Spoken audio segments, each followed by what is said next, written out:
Here we go.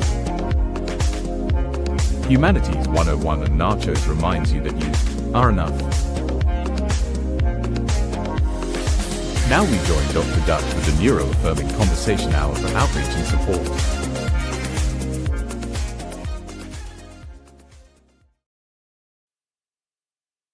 Welcome back, Nacho Knots, to season 3, episode 6 of the neuro-affirming conversation hour for outreach and support.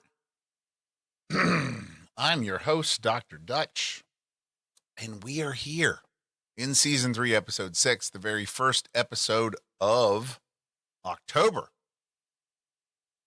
The air has shifted, the leaves are starting to let go, and we're just 2 weeks away from the Michigan Disability Empowerment Conference.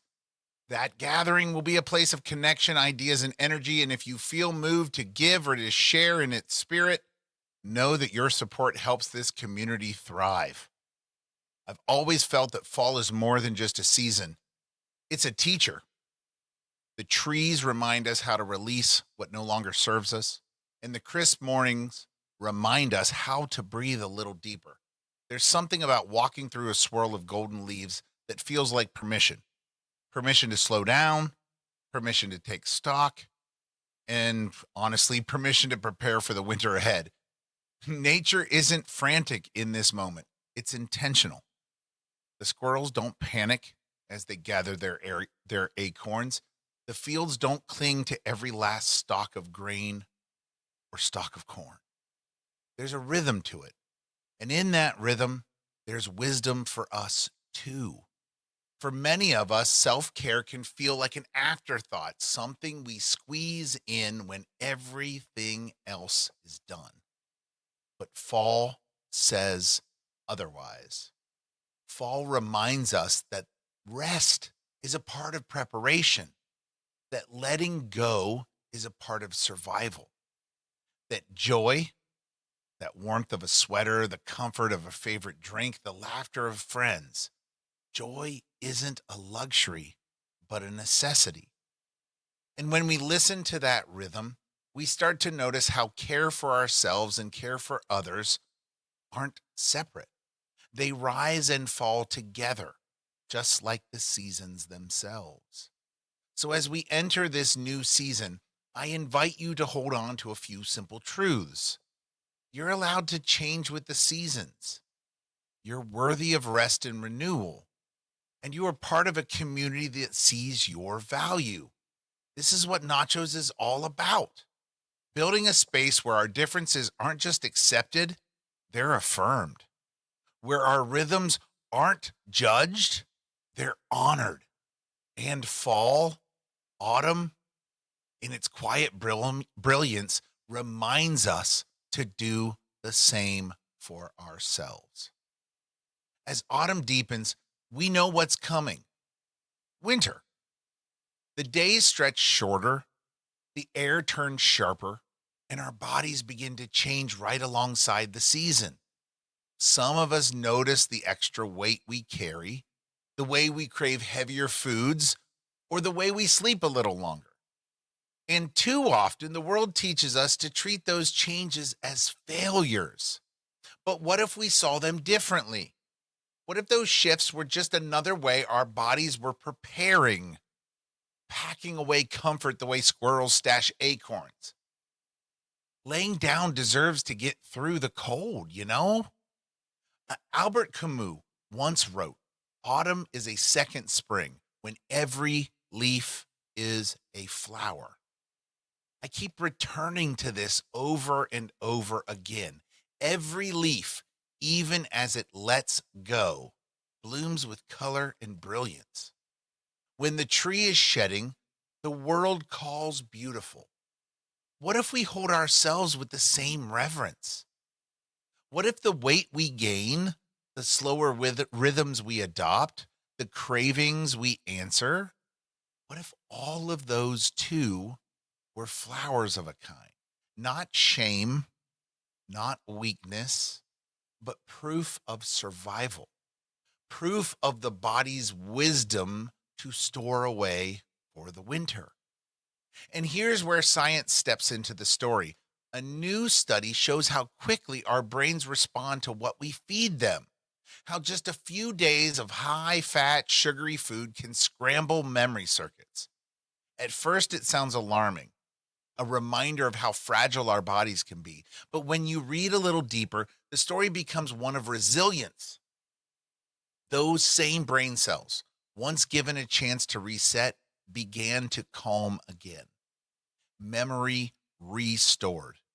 The body knew how to heal.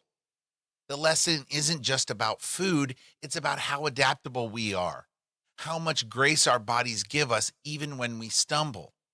For me, that feels like the heartbeat of nachos. Self care isn't a rigid checklist, it's listening. It's noticing the signals of our bodies, the signals that are sent, and without rushing to judgment, answering those signals. It's giving ourselves permission to change with the seasons, to adapt, and to recover. Just as autumn blooms before it rests, just as winter gathers strength beneath the soil, our bodies and minds hold rhythms of loss and renewal. The challenge is not to condemn those rhythms, but to honor them, to treat them with compassion, to see the flowers in what the world too often calls flaws. And speaking of listening to our bodies, science is beginning to show us just how quickly those signals can shift.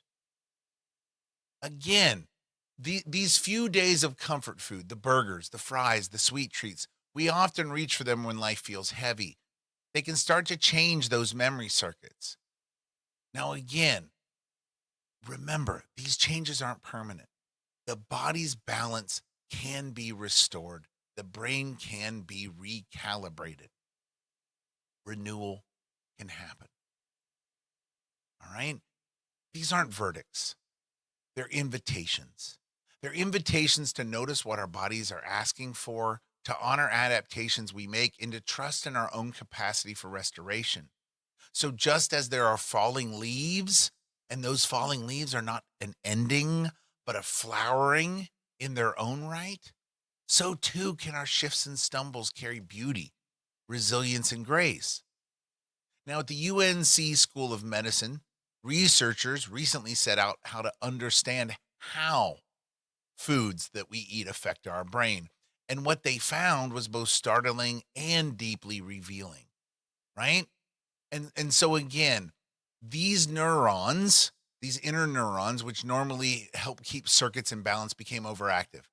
The hyperactivity scrambled this memory, not after years of poor health, but almost immediately, right? And so again, when we put this into our perspective of fall and we think about what we're doing as humans, that resilience is really the message.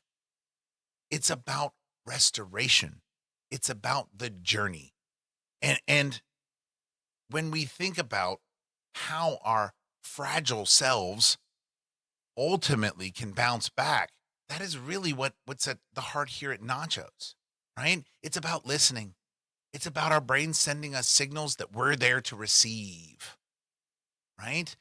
And again, when we get a chance to ask our body, what does our body need? What balance is being asked for here? And when we see these shifts as messages instead of mistakes, we can meet them with curiosity and compassion. So, and if you think about this, isn't this the same wisdom we see in the seasons? Autumn doesn't apologize for letting these leaves go. Fall doesn't say it's sorry for turning them into little blossoms of fire. Winter doesn't condemn itself for going quiet. Our bodies too hold these rhythms. The challenge is not to condemn those rhythms, but to honor them, to see the flowers where the world sees flaws. Now, as I think about how quickly our brains can shift in response to food and metabolism, it feels almost inevitable that we also confront the deeper, longer wires woven by culture, marketing, and identity because our bodies don't live in vacuums. They move through social worlds full of pressures, expectations, and signals. And so the next study strikes me as the companion to that first study. It looks at how generations, environments, and advertising shape the way we relate to food, even to the point of addiction. This new research, published by a team at the University of Michigan down the road here, explores a pattern of ultra processed food addiction in older adults, especially Gen X women, and a little bit of the tail end of the baby boom. What they found was that 21% of women in their 50s to early 60s meet the criteria for addiction to ultra processed foods, compared to 12% in older age cohorts. Men in that same age range showed lower but still notable rates. And this approach used a modified version of the Yale Food Addiction Scale, and it asked questions about cravings, withdrawal, loss of control, and the impact on social and daily life. The authors of this study point out how the food environments of the 1980s likely mattered. This generation came of age when ultra processed engineered foods were being marketed heavily. I mean, I remember the time when artificially colored and artificially flavored was a selling point. And this marketing especially was geared towards women. With diet branding, frozen meals, low-fat cookies, microwavable convenience foods, and other packaged goods, they sought to bank on this idea of the beauty culture. Over time, that environment may have shaped neural and behavioral pathways, conditioning reward systems to respond to highly processed, hyperpalatable substances. The study also linked food addiction patterns with self-perceived overweight, poorer mental and physical health, and greater social isolation. Reading this, I feel the weight of stories many of us carry. What it means to grow up amid marketing telling you that packaged snacks are the solution to your stress, that convenience is care, that being healthy can mean buying a processed food with a low fat label. That environment whispers, or rather sometimes shouts, that our cravings are failures or personal weaknesses, when in fact they may be shaped by decades of design and social engineering. So, in NACHOS terms, this study invites a different posture. Instead of doubting ourselves for craving, we can ask, what has been conditioned in me? What signals am I carrying that are not purely biological, but historical and contextual? And in that asking, we get a chance to meet ourselves with grace, to separate identity, I am not my addiction, from narrative, I have a conditioned response, to resist internalized shame and open room for compassion. And that's a good thing. The relationship between this and the first article is meaningful. The first article taught us how bodily systems can rapidly respond to what we feed them. But this one shows how our histories, our generation, even our environment shape the ways our bodies and brains respond to those very same things. Together, they remind us that self-care is never just biological.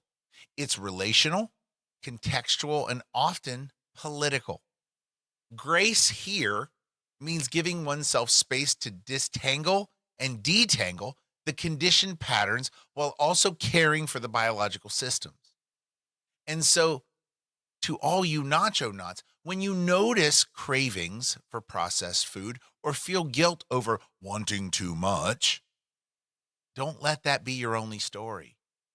Let it be a doorway to curiosity, asking what your body is actually asking for. Is it asking for nutrition, comfort, connection, rest? And then ask what stories or past environments shaped those cravings. Because in holding both of those together, biology and history, we might find deeper, more sustaining paths towards care, towards belonging, towards gentleness with ourselves. Now, again, these last two studies explored kind of a sobering weight. One showed us how quickly junk food can scramble our brain's memory, while another revealed how generational forces and food environments can shape patterns of addiction. Both of these remind us that food have power and not always in ways that serve us well. But it's important to say this isn't the whole story. Food doesn't always harm, it can also heal. Not every craving is a curse, and not every bite is a danger. And this is where the PB&J ethic comes in: predictability, balance, and joy. It gives us a compass. Balance, especially, is key. Just as fall teaches us that rest and renewal belong together, food reminds us that nourishment and pleasure aren't opposites. They can coexist. Sometimes food throws our systems off. Sometimes it helps restore us. The challenge, and I think the invitation, is to approach it with gentleness and curiosity instead of fear. Predictability gives our bodies safety. Joy reminds us that eating is also connection, culture, and delight. Balance ties it all together, holding us steady even when research pulls us towards the extremes of danger or the extremes of promise. And that's why this next study in particular matters, because researchers at the UNC School of Medicine, as part of a Cosmos trial, looked not at the dangers of food, but in its protective possibilities. They studied cocoa extract and in those supplements, and they found that over time, they actually reduced inflammation in older adults. One key marker of cardiovascular risk, HSCRP, dropped year by year in the cocoa group. And broader results from Cosmos has already shown a reduction in cardiovascular deaths amongst those taking the extract. The compounds at work here were flavanols, and we've talked about these before. And these are plant-based molecules that can be found in cocoa, but also found in places like berries, teas, and grapes. What I love about this story, beyond the fact that we've come back to it time and time again on Nachos, is that it reframes our collective human story. Instead of food only as a risk or a sin, we can see it as resilience, as medicine. Cocoa here isn't indulgence. It's nourishment at a cellular level, slowing the kind of inflammation that makes aging harder. And the lesson isn't just about chocolate. It's about remembering that the story of food is complex. It can disrupt, sure, but it can also heal, protect, and support, which brings us right back to PB&J. The key is not rigid rules, but in balance. Predictability to anchor us, balance to keep us steady, and joy to remind us that nourishment is not only about survival, but also delight. What I find most striking when we place these studies side by side is how quickly we're tempted to fall into binaries. We want to label, this food is bad, this food is good. The eater is disciplined, this eater is indulgent. Sloth, glutton. We take research that shows harm and turn it into moral judgment, as though a cheeseburger makes us weak or a salad makes us virtuous. But if these studies reveal anything, it's that the reality is far more complicated. Food is not simply a villain nor a savior. It's both and neither, depending on the context, the timing, the history, and the balance. And to say food is purely bad ignores the moments when comfort food carries us through grief, or when a sweet shared with a friend becomes a memory far more nourishing than the calories suggest. To say a food is purely good ignores the truth that even healthy foods can harm when taken in excess or used to mask pain. Research forces us to let go of those absolutes. The very same scientific tools that warn us about neural disruption also tell us about cocoa's potential to heal. So which story is true? Both are. Which one defines us? Neither one on its own. The fuller picture is always a dance. And maybe that's the best way to see it. Not as a battlefield of good and bad, but as a dance between nourishment and pleasure, between risk and resilience. Food has always been more than fuel. It's been culture, it's been ritual, connection, survival, but most importantly, it's been joy. To strip it down to moral labels is to miss its humanity. The PB&J ethic gives us language for this: predictability, balance, joy. Balance reminds us to not let the dance move reminds us to let the dance move freely and to not be too rigid. Joy insists that food is more than chemistry. It's story, celebration, and belonging. And predictability gives our bodies the rhythm that let us join the dance with steadiness. When we approach food with grace rather than judgment, we open space for a fuller human story. We stop asking, am I good or bad? And start asking, am I listening to my body? Am I finding balance? Am I letting joy be part of my nourishment? And that shifts everything. And when that shift happens, it changes everything. It turns food from a test we are always failing into a companion on the journey. Sometimes challenging, sometimes comforting, always complex, and always human. When I step back, it feels clear that this lesson isn't only about food. It's about how we understand ourselves. The temptation to divide life into good and bad, success and failure, worthy and unworthy, that runs deep in our human DNA. Just as we label foods, we label people. And not just others. We label ourselves. We convince ourselves that one choice, one mistake, one difference defines us forever. But the same truth applies here. Absolutes rarely tell the full story.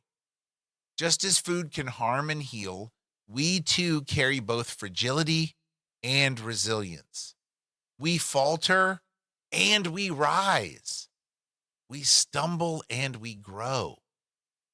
To live well is not to be all good or all bad, but to dance with the contradictions. We are bodies and minds in motion, always balancing, always adapting. The rhythms of our lives, moments of plenty, moments of scarcity, moments of joy, and even moments of grief, are not verdicts, they're seasons.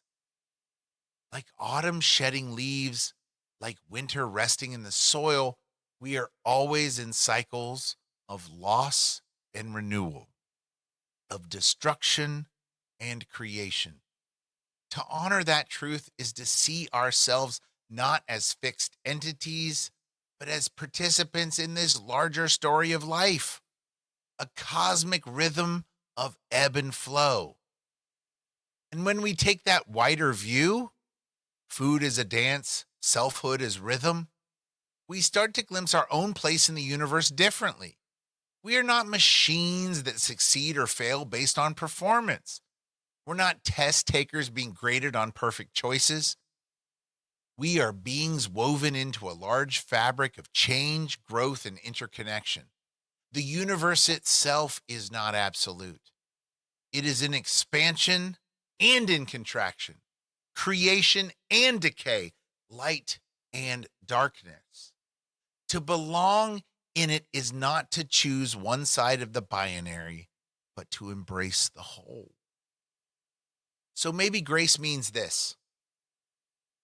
Maybe it means allowing ourselves to exist in this wholeness without judgment.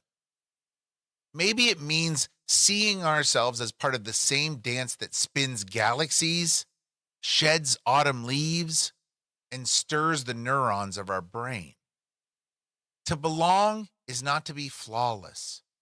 It's to be in motion, in balance, in relation.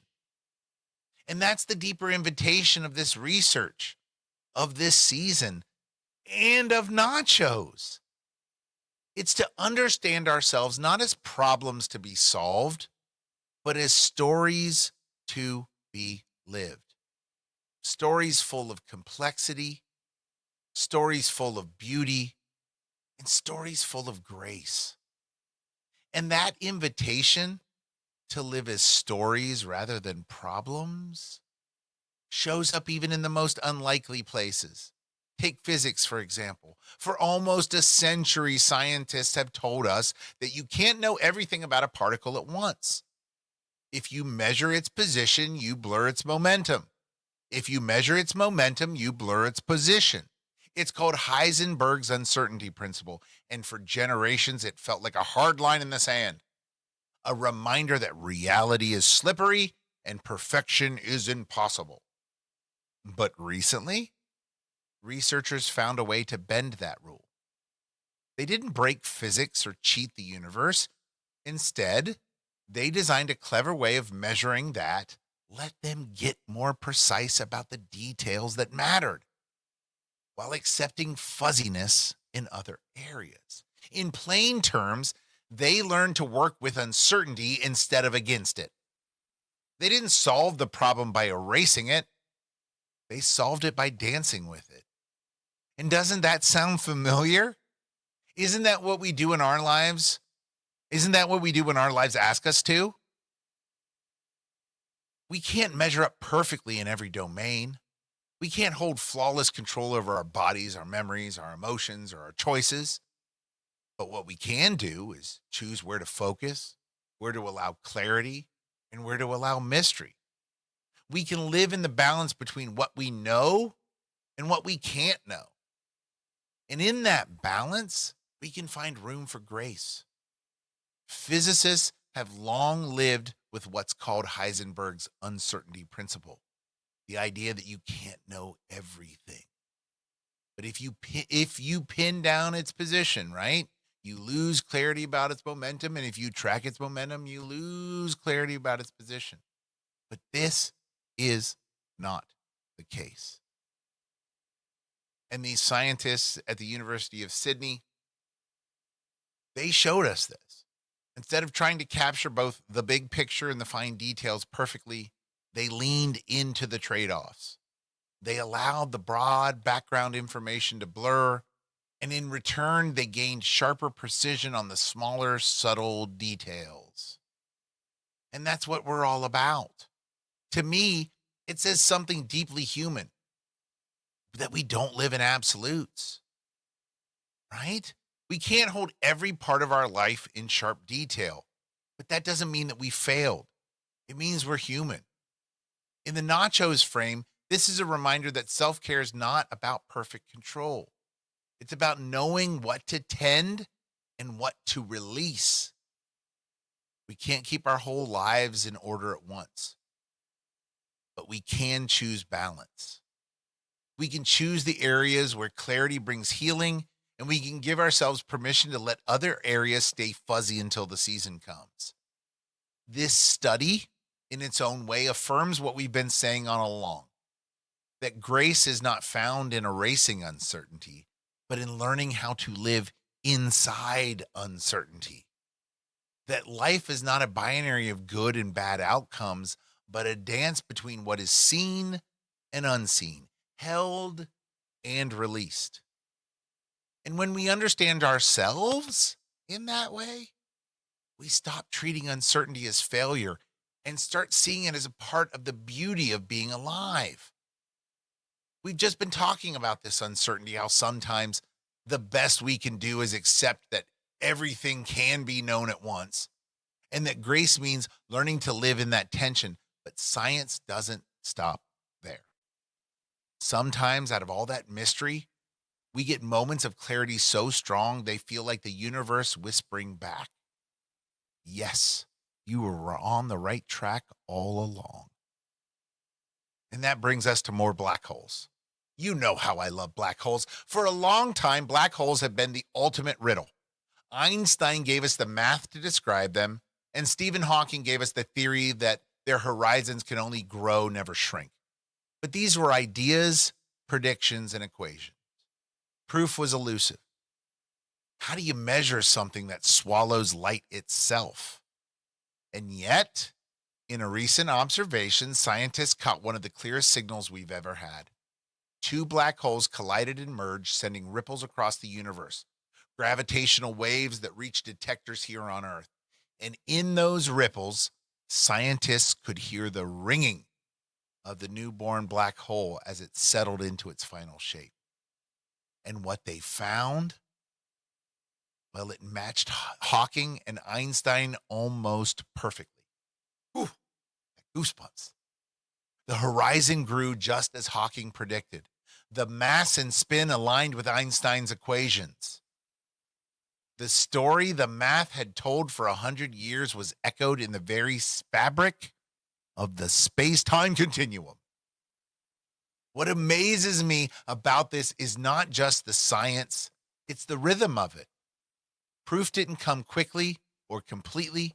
It came in waves, in patterns, in echoes we had to learn to listen for, literally build equipment to listen for. And isn't that so much like life? We don't often get absolute clarity about ourselves or our choices. We get signals, we get hints, some flags, we get ripples. And sometimes they remind us that we're on the right track. And here's where this folds back into nachos. We so often demand hard proof of ourselves. Am I doing enough? Am I healthy enough, successful enough, good enough? But maybe the truth is softer.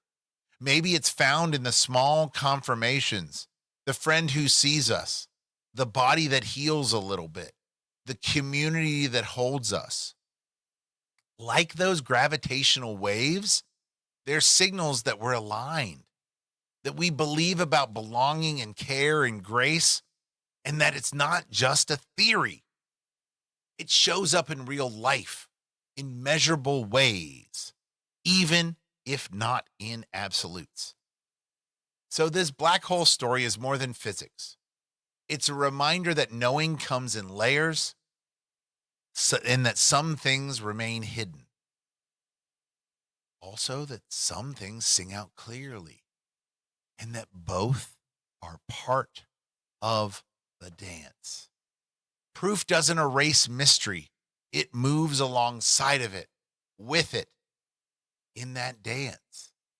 And that's true of the cosmos, of our care, and of the stories that we live together.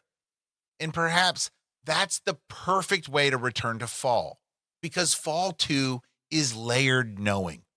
On the surface, the season of endings, leaves falling, days shortening, warmth fading. But if you look closer, you see another story unfolding. The harvest gathered in, the trees conserving energy, the soil preparing for winter's rest. Just as the universe gives us both clarity and mystery, fall holds both loss and renewal. It teaches us that change is never just one thing. The research that we've been exploring echoes this rhythm. Food can disrupt memory, yes, but it can also restore it. Cravings can feel like chains, but they're also stories of culture and survival. Cocoa can taste like comfort and act like medicine. Physics can tell us what we can't know and then surprise us with what we can. Black holes can swallow light and still sing their truths into the fabric of space. All of these are reminders that our lives, like the seasons, are full of paradox, and that grace is found not in erasing that paradox, but in learning how to live inside of the paradox. Fall holds that lesson in every leaf. It is the fire of letting go and the preparation for what's to come. It's the proof of mystery, clarity and shadow, endings and beginnings, and all woven into one.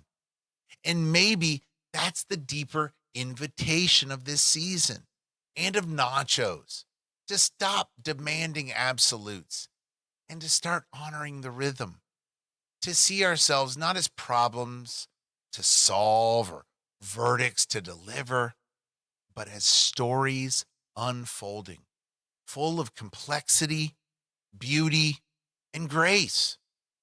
And when we lay all of these stories side by side, a pattern emerges. At first glance, they seem scattered: junk food and memory loss, food addiction, shaped by culture, cocoa and inflammation, quantum uncertainty, black hole collisions. But together, they form a larger truth about what it means to live as a human being in a changing world. Each of these stories remind us again to resist absolutes. Food is not purely good nor bad. Science is not about certainty or mystery. It's about both. Our bodies are not defined by their faltering nor by their flourishing. Instead, it's a rhythm, it's a dance. Disruption and repair, craving and healing, mystery and proof, endings and beginnings.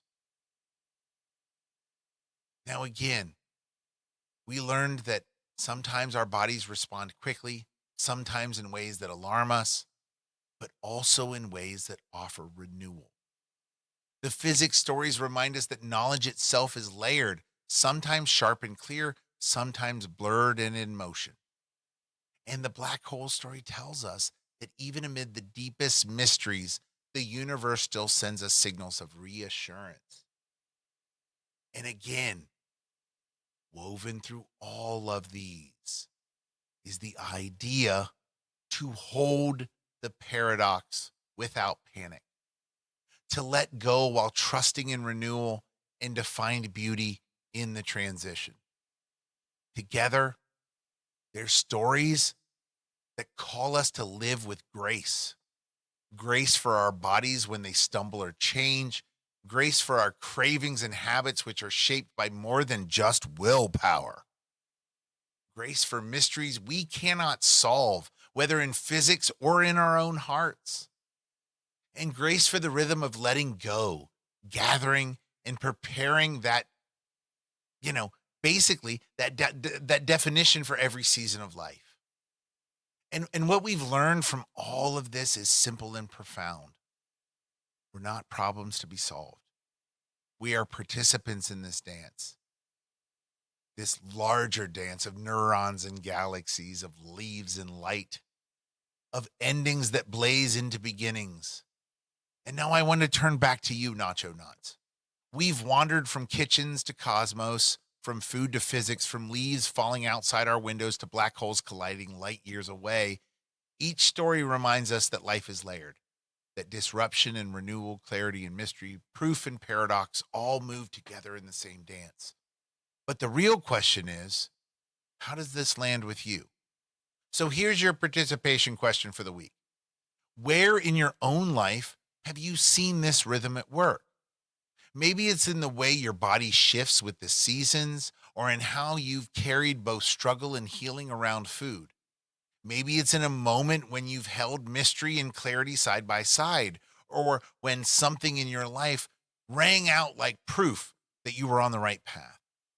Whether wherever it shows up, I'd love for you to share in the YouTube discussion section.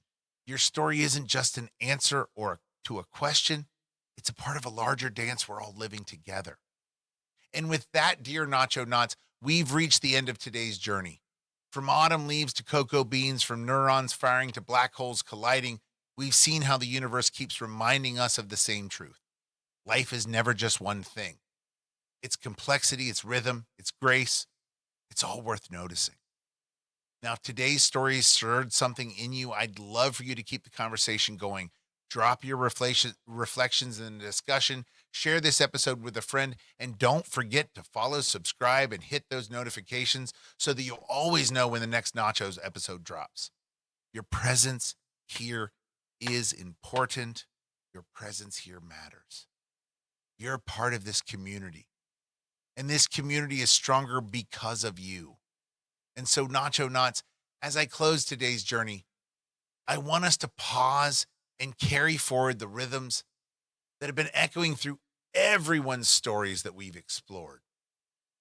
From the way food can disrupt or heal, to the way that cravings are shaped by culture, to the way that cocoa steadies the heart, to the way quantum physics teaches us to live with uncertainty, to the black holes that ring out proof across the cosmos.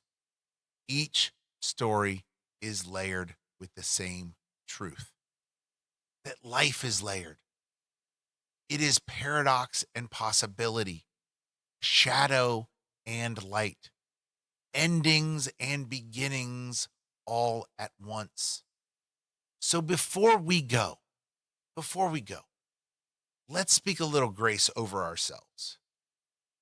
Remember that you are not defined by a single craving, a single choice, or even a single season. Like autumn leaves, you can let go and still blaze with color. Remember, too, that your body is not broken. It is responsive and resilient. Even when it stumbles, it knows how to repair and renew. And when the world feels uncertain, know this: uncertainty is not failure. Just as physicists dance with what they cannot measure, you can live with what you cannot fully know and still find clarity where it matters most. Proof doesn't erase mystery, and mystery doesn't erase proof. Both belong just as both belong in you. Self care isn't a rigid checklist, it's a rhythm, it's a dance, it's a conversation between what nourishes and what restores and what brings joy. And in that rhythm, you're allowed to rest, you're allowed balance, and you are allowed joy and delight. Because you are more than a problem to be solved. You are a story unfolding, complex, beautiful, and full of grace. So as you step into the week ahead, carry this with you. You are in motion, you are in balance, and you are a part of a dance that holds galaxies, neurons, and autumn leaves alike. And in that dance, Nacho Knots, there is and always was grace. Have a great week, and we'll see you again next.